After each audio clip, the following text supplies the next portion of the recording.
बंधन सीरियल आज एपिसोड रे आपण देखा पाइबे जबरदस्त सीन आपण देखा पाइबे। आज तिनाली जितेबाला घर को फेरी ए समय कांथरे लगी सरस्वती को फोटो को देखी तिनाली समस्त को प्रश्न पचारि आगे ये किए आंको सहित मोर कौन संपर्क आंको देखला पर मते एमती कहीं अजब फिल होउची आते परिवार लोक समस्ते मन दुख करेंगे। आ तेजस एतेबेले कहउछन जे तिनाली ये होउचंती मो माँ सरस्वती जहाँ तुम बहुत भल पाउथिल आ से मध्य तुमको बहुत भल पाउथिले किंतु दुखर कथा जे से एबे आम साथी नहांती। आ ठीक ए समय भवानी घर को एंट्री करचंती आ भवानी देखु परिवार लोक समस्ते आश्चर्य पड़े।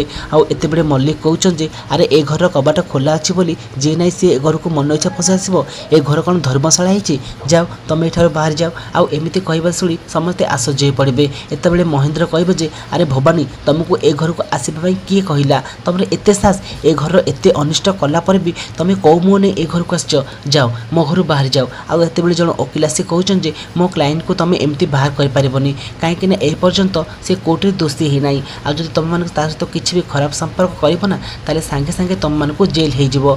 एक शुणी समस्ते चुप हो पड़ती। एपटे तिनाली कहउछन जे अरे सी एमती कौन कर जो तुम समस्ते एते रागुच अरे बापरे तुम मान तो बहुत डेंजर। आते बड़े भवानी कहउछन जे जदि मु रहिबा एठी तुम मानक पसंद लगुनी ताले मु एबे ही चली जाउची। आ ए समय तेजस कहबे हाँ हाँ तुम एबे ही एठार चली जाओ अरे तुम परी गोटे कलंकनी नारी को ए घरे आमे आउ रखी पारिबुनी तुमर असली मुखा समस्तक सामना को आसी जाइछि आ तुम एते भले हेबा किछि भी आवश्यक नाही। आ भवानी कांदी कांदी कहबे जे जदि मु रहिबा तुमको पसंद लागुनी मु रहिले तुम मन अशांति होछि ताले एठार मु चली जाउछि आपण माने समस्ते मते क्षमा करि दंतु। आ भवानी मिछ अभिनय करी घर छाड़ीबार एक्टिंग करंती किंतु तिनाली को एते बेले भवानी को ऊपर दया आसुछि। आ तिनाली समस्तक सामने कहउछन जे जदि भवानी माँ एठी रहिबेनी ताले मु मध्ये रहिबिनी। ते फ्रेंड्स आपण को कोन लागुछि तिनाली एमती करी कोन ठीक करचंती।